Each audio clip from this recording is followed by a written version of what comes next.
Karena pemerintah Kota Solo waktu itu jelas-jelas menuliskan secondary school dulu tahun 2007 lulus, kemudian MDIS baru ke UTS. Tapi kan ini kebalik-balik. Jadi kalau urutan pendidikannya saja sudah kebalik-balik, ya, kemudian surat penyetaraannya ini tidak benar, maka kami dengan baik ya ingin menanyakan kepada kementerian dan kami menunggu arahan dari Prof. Abdul Mukti untuk diterima. Pak Subhan kemarin mengatakan setelah mediasi yang bersangkutan sebaiknya mengundurkan diri karena ini sudah fatal kejadian. Bagus, itu hingga muncul surat keterangan semacam ini dan akan lebih malu begitu. Ya, ya. Akan lebih malu, lebih baik sayangi Republik ini, Pak Gibran, ya. Sayangi Republik ini dan mundurlah dengan sukarela. Dan kita dalam waktu dekat akan ke Solo, kita kan akan ke SMP 1 Negeri 1 Surakarta untuk mencari kejelasan. Apakah di tahun 2002 SMP Negeri 1 Surakarta mengeluarkan ijazah atas nama Gibran Raka Buming Raka? Bahkan seharusnya sebuah surat penyetaraan itu tidak berbunyi begini, tidak berbunyi surat keterangan, tapi sebuah surat keputusan. Jadi hari ini kami datang karena ada surat keterangan yang seharusnya ini berbunyi surat keputusan. Dan kalau surat keterangan ini berarti tidak sah yang bersangkutan, Saudara Gibran Raka Buming Raka, ini untuk disetarakan dengan pendidikan SMA. Nah, minggu yang lalu, ya hari Jumat, sudah dijanjikan oleh Pak Eko Sutanto, beliau adalah penggantinya Pak Sutanto ini, ya, untuk ketemu. Tapi kemarin kami tidak diterima sama sekali, dan bahkan hanya dengan humas. Nah, pagi tadi, saya secara pribadi harus berterima kasih kepada Pak Menteri, ya, Prof. Abdul Mukti. Beliau mengirimkan WA khusus ke saya. Jam 5:30 beliau terpaksa harus berangkat ke Bandung karena sudah ada kunjungan kerja. Terima kasih Prof.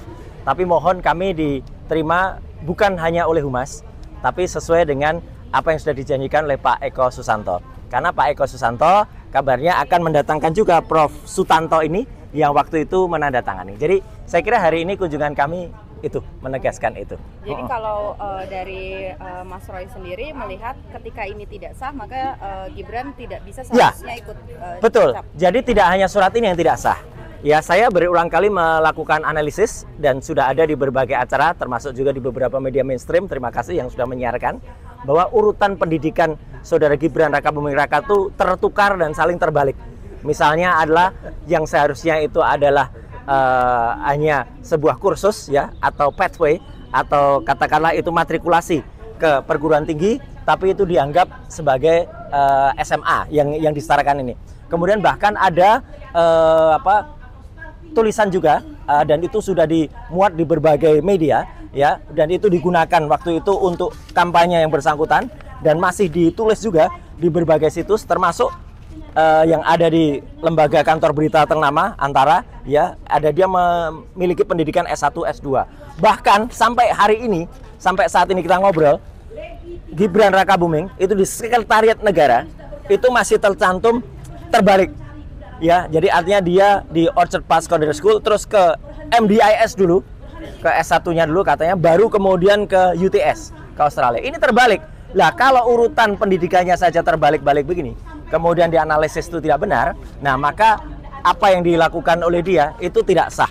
Maka atas dasar niat baik kami datang secara baik-baik ke kantor Kementerian Pendidikan Dasar dan Menengah ini, dan alhamdulillah tadi sekali lagi saya sudah di WA langsung oleh Prof. Abdul Mukti, dan kemudian beliau mengatakan mohon maaf tidak bisa mendampingi karena, tapi makanya kita menunggu arahnya siapa yang seharusnya kemudian menerima kami, karena ini jelas betul, ya. Assalamualaikum Mas Roy, ya, ini bahasanya beliau, ya. Enjang puniko kulo kunjungan kerja wonten Bandung jam 5.30. Sangat halus beliau. Jadi mohon matur nuwun sangat, ya. Terima kasih sekali untuk beliau, ya, gitu. Jadi artinya kita nunggu arahan dari beliau. Itu aja. Ini kan di satu sisi juga lagi berjalan perdata di Jakarta Pusat. Nah, itu kemarin keputusannya adalah sudah lanjut ke proses mediasi. Kalau dari Mas Roy sendiri, apakah sepakat untuk mediasi atau langsung saja putusan? Gini, jadi artinya meskipun tidak bersama-sama, tapi ini ada satu visi yang sama antara kami dengan Pak Subhan, sarjana hukum, magister hukum. Pak Subhan itu kemarin mempermasalahkan ini. Jadi KPU itu membuat pengubahan yang tidak sah, ya, pada riwayat pendidikannya Gibran. Ya, artinya tertulis pendidikan terakhir tiba-tiba diubah menjadi langsung dirubah menjadi S1. Ini nggak boleh merubah pernyataan semacam ini. ini harus ada risalahnya, harus ada ketentuan hukumnya, harus ada juga alasannya seperti apa. Dan bahkan banyak banget ya riwayat-riwayat yang bersangkutan sampai dimuat di situs-situs ternama ya. Saya tidak menyalahkan situsnya. Situsnya mengikuti informasi yang salah dari pemerintah Kota Solo waktu itu. Karena pemerintah Kota Solo waktu itu jelas-jelas menuliskan secondary school dulu tahun 2007 lulus, kemudian MDIS baru ke UTS. Tapi kan ini kebalik-balik. Jadi kalau urutan pendidikannya saja sudah kebalik-balik ya, kemudian surat penyetaraannya ini tidak benar, maka kami dengan baik ya ingin menanyakan kepada kementerian dan kami menunggu arahan dari Prof. Abdul Mukti untuk diterima. Kami sebenarnya tidak ingin rame-rame ya, tapi kami ingin baik-baik. Jadi mohon kemudian seluruh rakyat Indonesia juga mengetahui niat kami baik untuk pertanyakan. Dan tadi kalau pertanyaan Mbak Putu Trisnanda, kalau kemudian dikatakan Pak Subhan ya sebaiknya kita ikuti juga statement Pak Subhan. Pak Subhan kemarin mengatakan setelah mediasi yang bersangkutan sebaiknya mengundurkan diri karena ini sudah fatal kejadiannya. Itu ya. Mungkin ada tambahan sedikit Pak Samsir. Ini Pak Samsir. Ya, Pak Samsir Jalil. Perlu diputuskan. Ya. Jadi ini cuma surat keterangan biasa kayak keterangan RT RW. Ya, bagaimana mungkin ini dipakai sebagai syarat untuk menjadi wakil presiden? Benar. Ya, ini harusnya ada produk-produk keputusan nanti kita ambil contohnya ya. Apalagi sampai dengan saat kita berada di depan gedung kementerian ini, dari Kementerian Sekretariat Negara itu masih mencantumkan urutan yang terbalik, yang tertukar. Ini wapres yang tertukar ini, ya, kayak judul sinetron. Jadi dari Orchard Park 2024, di sini 2024 sampai 2007 dia ke MDIS dulu, jadi S1 dulu bang. Iya. Baru kemudian 2007, 2010 baru masuk SMA lagi. Ini urutannya gimana SMK, Bang, gitu? SMK. SMK lagi. SMK Jadi lagi. artinya ini acak-adut gini tidak tidak benar dan tidak korek, itu yang kita pertanyakan. Yang membuatnya Kami mengimbau kepada saudara Gibran mundurlah. Ya, karena ini sudah bau tengik sama sekali nih. Sudah bau amis. Udah nggak bisa ditolong, apalagi nanti kita datang ke Komisi 10. Ya. Apalagi nanti dibentuk tim pencari fakta oleh Pak Menteri, ya Pak Menteri Abdul Mukti, karena beliau kan belum menjabat saat itu. Ya, tahun 2019. Ya, mungkin Pak Menteri akan memanggil lagi Pak Dr. Sutanto SHMA, ya, dan memanggil kalau ada tim pengkaji kurikulum maupun silabus, sehingga muncul surat keterangan semacam ini, dan akan lebih malu, begitu. Ya. Akan lebih malu, lebih baik sayangi Republik ini, Pak Gibran, ya, sayangi Republik ini dan mundurlah dengan sukarela. Satu lagi Itu lebih baik. Satu lagi tadi Pak Risman mengatakan kita akan ke Komisi 10. Kebetulan juga hari Kamis yang lalu saya duduk semeja dengan Bu Herviati, Ketua Komisi 10, ketika serah terima jabatan Menteri Pemuda dan Olahraga. Beliau ketemu saya langsung mengatakan, "Mas, suratnya sedang kita bahas, nanti kita tunggu waktunya." Jadi saya tagih janjinya ya Bu Herviati, ya, jangan sampai kemudian kita juga Komisi 10 kemudian melakukan apa yang dilakukan oleh UGM dan juga yang kemarin juga sempat kita alami. Tapi saya percaya niat baik Prof. Abdul Mukti, juga niat baik Bu Herviati itu akan bisa dan juga Pak Wamen ya, kita akan bisa memberikan penjelasan soal ini.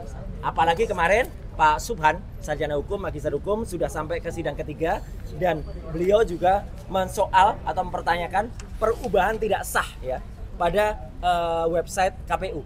Jadi di KPU itu tadinya pendidikan terakhirnya Gibran itu ditulis pendidikan terakhir, tiba-tiba diubah menjadi S1.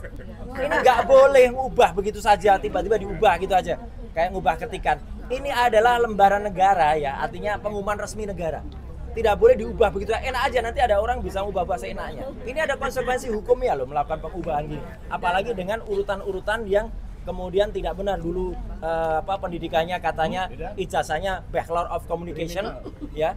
Terus sempat ganti jadi BSc, sekarang nggak berani nulis, ya kan? Di poster-poster tuh coba lihat, nggak berani nulis lagi sekarang pendidikannya. Jadi kita tunggu ya, kita tunggu dengan baik. Dan tadi saya mendapat informasi katanya humas lagi, tapi saya nggak mau, saya bilang tidak humas ya, karena arahan dari Pak Menteri saya kira bukan humas. Ya. Oke, yang pria cukup dulu. Ya. Sekarang bagian yang wanita, Ya. Ayo, Pak. Silakan. Ini Pak. Tadi udah, tadi udah. Bismillahirrahmanirrahim. Assalamualaikum warahmatullahi wabarakatuh. Waalaikumsalam warahmatullahi wabarakatuh. Sebagaimana kami bertiga RRT sudah sampaikan bahwa hasil penelitian kami terkait dengan ijazah dan semua dokumen yang terkait dengan bapaknya Gibran yaitu Joko Widodo sudah selesai kami jalankan dan final dan sudah kami bukukan dalam buku Jokowi's White Paper. Nah, langkah kami selanjutnya RRT saat ini kami sedang menjalankan penelitian terkait dengan dokumen kelengkapan termasuk ijazah dan riwayat pendidikan dari anaknya Jokowi yaitu Gibran Rakabuming ya. Karena ini ternyata berdasarkan dari data-data yang kami kumpulkan ternyata memang sangat kuat ya kami melanjutkan penelitian kami ini. Jadi saat ini termasuk kedatangan kami ke Kementerian Dikbud ini itu adalah tahap pengumpulan data. Ya, tahap pengumpulan data. Karena semua informasi-informasi yang beredar termasuk yang di laman KPU, termasuk yang di laman Mensesnek itu semua adalah asumsi yang perlu diklarifikasi. Dan itu yang kemudian tahapan ini adalah kami lakukan pengumpulan data sebanyak mungkin dan kami juga minta bantuan kepada para netizen semuanya 280 juta rakyat semuanya untuk membantu kami mengumpulkan data-data terkait dengan riwayat pendidikan Gibran Rakabuming. Siap. Tahap yang kedua nanti kami lakukan analisis data, kami lakukan sintesis data dengan triangulasi metodologi yang kami selama ini lakukan juga, yaitu dengan telematika, digital forensik, dan neuroscience behavior. Ya, jadi kami lakukan analisis sintesis setelah datanya bisa terkumpul lengkap. Jadi kami selalu based on scientific ya. Jadi bukan based on asumsi atau kabarnya atau informasi yang tidak akurat. Termasuk juga kami juga saat ini juga ongoing untuk benar-benar berobservasi situs-situs ya atau tempat-tempat di mana Gibran Rakabuming itu mengklaim dia SD, dia SMP, dia SMA, dia kuliah, dia kursus, dia bimbel, itu sedang kami lakukan observational study. Termasuk juga kami akan menghubungi para eyewitness atau saksi, ya. Apakah Gibran punya teman sekolah SD, punya teman sekolah SMP, punya teman sekolah SMA, punya teman sekolah di Singapura, punya teman kursus di Australia, itu akan kami lacak semuanya. Termasuk juga guru-guru. Jadi guru SD apa mungkin malah dari TK begitu ya. Dari SD, SMP, SMA, kursus, kuliah itu semua akan kami lacak. Dosen-dosennya, tempat dia kuliah dan semuanya akan kami lacak. Dan itulah cara kerja saintifik. Jadi kami tidak berbasis kepada katanya-katanya, omong-omong, tidak. Kami berbasis fakta ya. Nah, kemudian berikutnya tahap final adalah kami membuat simpulan. Dan kesemuanya itu dari tahap pengumpulan data, analisis, sintesis sampai kepada kesimpulan itu akan kami bukukan dalam buku yang sementara judulnya Jokowisan Black Paper. Karena ini sejarah hitam ya, sejarah hitam. Jadi bukan white paper tapi black paper. Nah, terus mungkin saya tidak tahu apakah tadi sudah disampaikan oleh Abang Rismon dan Mas Dr. Roy. Satu hal yang sangat menarik adalah riwayat SMP-nya ya. Jadi begini. Ada sebuah penjelasan di salah satu laman KPU yang menyatakan bahwa sejak SMP dia kemudian melanjutkan sekolah di luar negeri. Nah, artinya ini menjadi sebuah catatan pertanyaan jelas, apakah di SMP Negeri 1 Surakarta Gibran memiliki ijazah? Karena pada tahapan selanjutnya dia mengklaim ya secara naratif, karena kami juga sampai dengan hari ini semua saya kira seluruh rakyat Indonesia itu belum pernah melihat sertifikat kelulusan dia dari Orchid Park Secondary School ya. Dan supaya rakyat semua tahu bahwa Orchid Park Secondary School itu adalah jenjang SMP.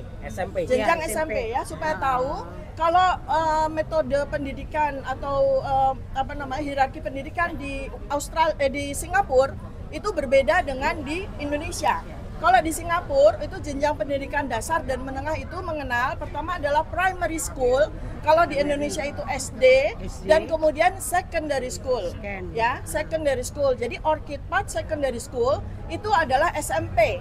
Nah, terus ada fakta atau data yang lebih jelas lagi adalah Orchid Park Secondary School itu didirikan tahun 1999 dan kemudian baru mulai operasional 2001. Artinya kelas 1 SMP-nya itu baru menerima murid di 2001. Sehingga di 2002 itu dia baru punya murid kelas 2 SMP. Nah, sementara Gibran mengklaim bahwa dia sekolah di Orchid Path Secondary School tahun 2002. Berarti dia kalau dia memang betul sekolah di Orchid Path Secondary School, berarti di sana itu hanya menyediakan kelas 1 SMP dan kelas 2 SMP. Nah, kemudian jadi pertanyaan, mengapa dia mesti mengulang SMP-nya lagi? Ya, sementara di laman KPU kita juga lihat bahwa Gibran itu sekolah di Orchid Path Secondary School itu dari 2002 sampai 2004, artinya 2 tahun. Berarti dia automatically dia mengulang kembali SMP-nya. Karena sekali lagi tahun 2001, 2002 sampai 2004 itu Orchid Path Secondary School baru punya kelas 1, kelas 2 SMP. Ini sebenarnya saya tambahin sedikit, Dr. Tifa, nanti silakan teruskan lagi. Ada penjelasan sangat bagus dan ilmiah dari yang namanya Dr. Marian Buitensorgi. Melanie Buitensorgi. Ya, itu benar. Bukan mensesatkan seperti Inalim atau siapa itu yang membuat sesat, ya. Jadi Bu Melanie, terima kasih penjelasannya. Bahkan Bu Melanie mensimpulkan bahwa Gibran itu belum tentu juga lulus SMP. Bisa juga dia lulus SD. Majunya lagi. SD ini. SD itu kayak ini. Gibran ya. Di kesempatan ini Dr. Tifa, kami semua Dr. Rizmon berterima kasih juga untuk yang ikut membersamai. Sekaligus mohon disampaikan kepada senior-senior ya. Saya tunjukkan juga. Nah, itu SD SD. Ya, kalau ini SD juga biasanya.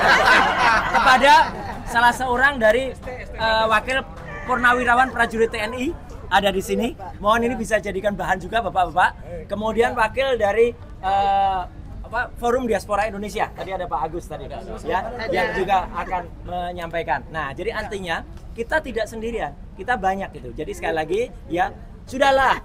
Kalau memang pendidikanmu itu SD, ya SD aja pakai dasi merah, tulisan SD kayak gini ya, nggak usah gaya-gaya. Lanjut. Ya, jadi ini tadi karena Pak Roy menyinggung ada nama ya, namanya Insinyur Melanie atau Dokter Melanie Buitensorgi itu teman baik saya. Ya. Teman baik saya, dia mantan termul. Ya. Dia mantan termul garis keras dan sudah insya. Dari IPB ya? Dari IPB. Dan suaminya itu menjadi dosen profesor di Universitas Sydney.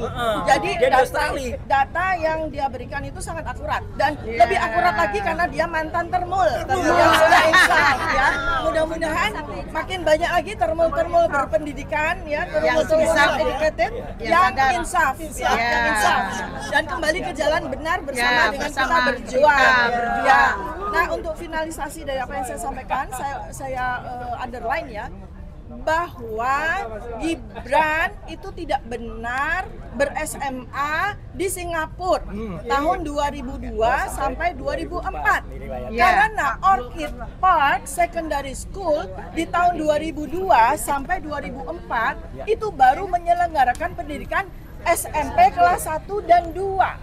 Artinya berarti dia itu mengulang kembali SMP di Singapura. Itu pun juga kalau dia benar-benar masuk, bukan cuma sekedar mendaftar ya.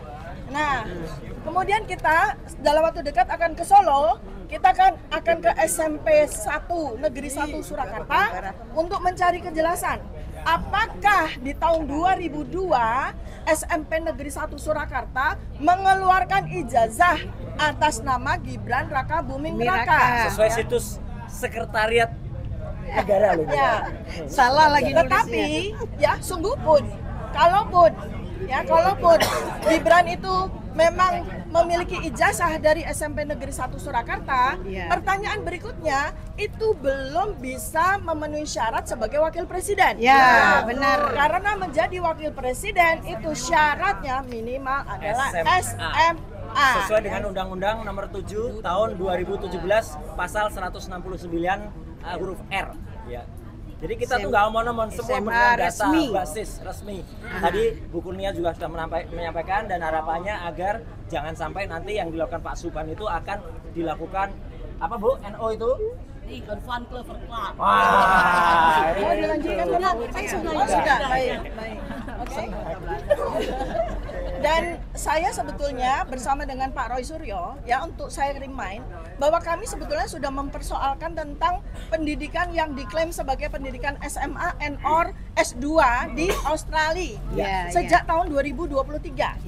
Kami sudah berdua, bahkan Gibran sendiri sudah menyinggung pada waktu ulang tahun Narasi TV bersama Najwa Shihab, ya, dia menyinggung ada 2 tokoh yang mempersoalkan ijazah saya. Bapak dan Ibu itu. Bapak dan Ibu itu. Dan kemudian pada waktu di acara 2 tokoh itu maksudnya saya dengan dan secara kebetulan juga karena anak kami juga kuliah di Australia sehingga kami sangat memahami bagaimana requirement, bagaimana persyaratan untuk bisa kuliah di Australia, termasuk kemudian mengikuti kelas foundation yang seperti yang diklaim diikuti oleh Gibran di UTS InSearch. Nah, untuk diketahui bahwa UTS InSearch itu adalah lembaga informal yang dibangun oleh UTS untuk memberikan fasilitas kepada calon-calon mahasiswa yang meminati untuk masuk ke UTS. Nah, tentu saja kalau ada calon mahasiswa yang ingin ikut di UTS, itu sebelum masuk UTS InSearch, itu dia harus mengikuti atau melampaui requirement IELTS. Ya, IELTS di Australia itu tinggi sekali. Ya. 7,5 malah kalau di Australia ya. Dan kemudian TOEFL-nya itu pasti di atas 600. Ya, saya juga sudah konfirmasi dengan teman-teman yang ada di Australia. Ya. Nah, sekarang pertanyaannya dari sisi neuroscience behavior, apakah Anda semua rakyat Indonesia melihat kemampuan bahasa Inggris, narasi bahasa Inggris Gibran Rakabuming itu cocok dengan seseorang dengan IELTS 7,5 atau TOEFL di atas 600. Nah, itu kan bahasa Indonesia kita bisa lihat saja ya seperti itu. Jadi lalu kemudian kami lanjutkan bahwa UTS InSearch berdasarkan penelitian kami sejak tahun 2023 itu hanyalah lembaga kursus. Dan itu berlangsung secara 6 sampai 8 bulan. Ya.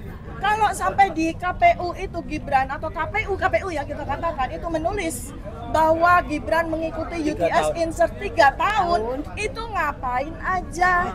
Ya. Pertanyaan untuk apa dia mengikuti UTS InSearch selama 3 tahun? Jadi ini adalah sesuatu data-data yang perlu sekali untuk kita lakukan penelitian. Sekali lagi, kami bertiga bersama dengan teman-teman semuanya, para pejuang semuanya, itu tidak melakukan pencemaran nama baik, tidak melakukan fitnah. Kami sedang melakukan penelitian terkait dengan riwayat pendidikan Gibran Rakabuming. Sebab kalau ternyata riwayat pendidikannya menghasilkan simpulan hanya memiliki ijazah SD, maka kita semua punya hak untuk memakzulkan Gibran. Terima kasih. Assalamualaikum warahmatullahi wabarakatuh. Waalaikumsalam. Lagi Pak Agus mau nambahin? Boleh, Pak Agus nambahin ya. Di Australia. Ya.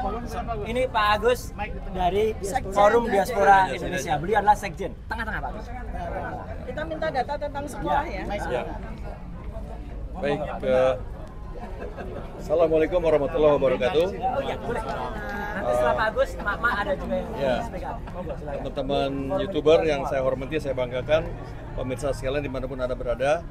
Alhamdulillah saya bisa hadir membersamai trio RRT, Bang Rismon, Bang Roy dan para pejuang lainnya. Dr. Tifa dan para pejuang lainnya yang banyak banget di sini.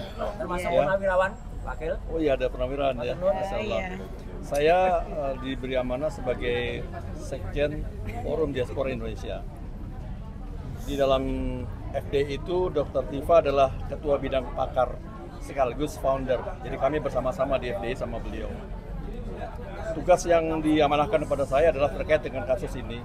Bagaimana saya bisa mengelaborasi dan mengeksplor tentang advokasi bagaimana status dari Gibran khususnya di Australia dan Singapura. Nah, ini sedang dalam proses yang kami lakukan pendalaman ini. Jadi kami ingin berkontribusi sebagai Forum Diaspora Indonesia terhadap kasus ini. Kenapa? Karena saya tahu betul dengan Dr. Tifa, FDI didirikan itu memang awalnya untuk kasus dugaan palsu Joko Widodo. Awalnya itu. Nah, itu concern kami. Dibentuklah FDI. Itu tujuan pertama. Lah kemudian sekarang ada derivasinya kepada kebetulan anaknya sendiri yang jadi wapres sekarang. Maka concern kami sebagai FDI, dari sisi FDI ini ya saya bicaranya ya, termasuk ini gitu. Jadi kami tidak keluar rel. Ya, tidak keluar jalur. Kami melanjutkan ini semuanya ya. Karena qadarullah seperti itu jalannya. Oleh karena itu kami akan all out berkontribusi ini ya terhadap kasus ini, khusus kami bersama dengan teman-teman kami di 25 negara, khususnya di Sydney, Australia dan di Singapura. I will do it, Dr. Diva, insya Allah. Itu saja, nggak terlalu panjang, saya kira cukup itu kontribusi kami. Mudah-mudahan Allah izinkan ini semua dan Allah ridho atas perjuangan ini semua. Ya, dan semua terbuka. Satu lagi, Bapak Ibu.